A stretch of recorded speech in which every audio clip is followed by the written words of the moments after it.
मौका पे चौका मारने का आदत हो गया है। हैं? क्या प्रूफ करना चाह रहे हैं आप लोग? क्या साबित करना चाह रहे हैं?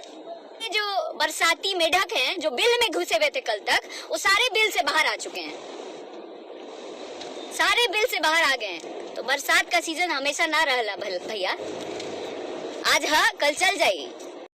जी हाँ दोस्तों, आपको बता देना चाहता हूँ कि जब से बीना मानवी पवन सिंह से मिलकर आई है तब से भोजपुरी इंडस्ट्रीज में तबाही मच गया है। क्योंकि बिना मानवी पवन सिंह से मिलने से पहले अक्षरा सिंह का सपोर्ट कर रही थी, वहीं अब है जो पवन सिंह का सपोर्ट कर रही है। यही सब लेकर है जो मीडिया वाले कह रहे हैं कि बिना मानवी ने पवन सिंह से कुछ ना कुछ जरूर लिया दिया होगा, इसलिए पवन सिंह का सपोर्ट कर रही है। जी हाँ दोस्तों, आपको क्या लगता है कमेंट बॉक्स में हमें जरूर बताएं। और आप मेरे चैनल पर नए हैं तो चैनल को सब्सक्राइब कर दें। मिलते हैं अगले वीडियो में, तब तक के लिए जय हिंद दोस्तों।